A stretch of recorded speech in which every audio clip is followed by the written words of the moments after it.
פה את חושבת שאת רואה רק הרים. בהרים האלה יש הרבה דברים שעברו. עם היהודים, עם הגויים, עם המוסלמים.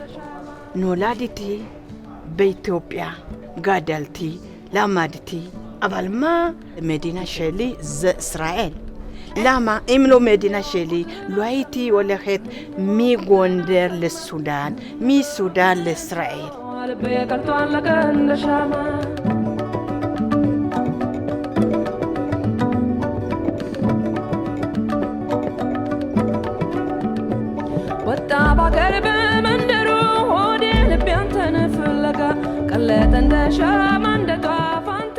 ואנחנו נולדנו פה בשטח ההוא שם. השלושה ההרים האלה, זה תגידי איפה שאני התחתנתי הכפר. ופה לצד הזה, ההר הקטן הזה, שם היה בית של סבא וסבתא.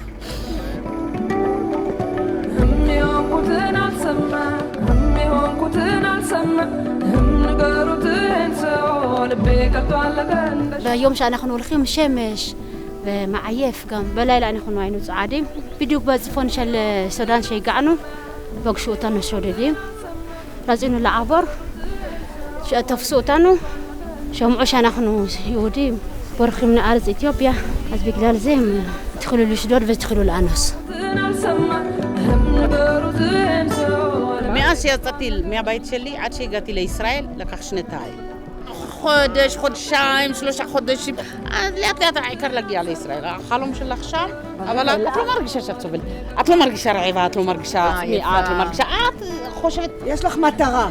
סודן באמצע הלילה בחושך, מוצאים אותך, עושים אותך משטח כזה פתוח. ברגע את הולכת רצה, מששטח של סודן את בורחת. מריצים אותך, מבריחים אותך דרך אונייה.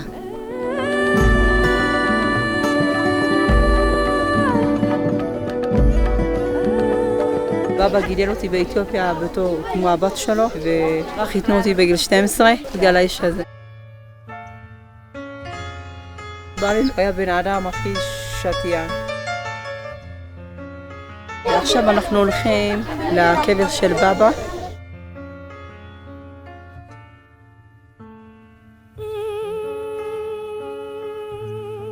אני אגיד לך את האמת, אני לא יודעת איך לסדר את הרגשות של הכעס ואת הרגשות של האהבה. בצד אחד הוא הרס לי את החיים, שחיתן אותי בגיל צעיר, אבל בצד אחד אהבתי אותו.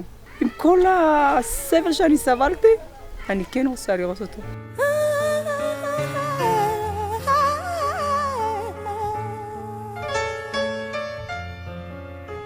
ראקנטות, לא? מצאו את זה.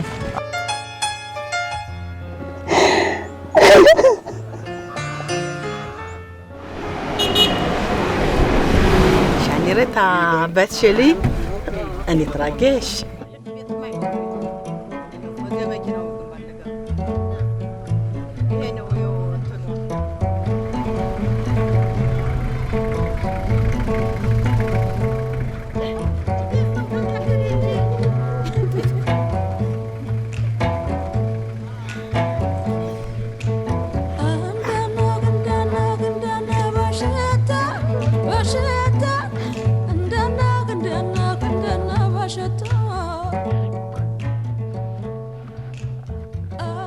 אני רוצה להגיד לך שאני, פעם ראשונה שאני שומעת את הסיפור שלך ככה, ויש בך שמחת חיים, באמת.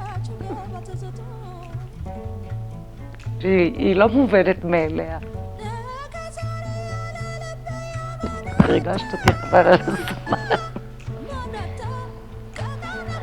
זה מה שהחזיק אותי בחיים. החוש הומור שלך. ואני לא הלכתי מהצערות שלי, אני ממשיכה לשחוק.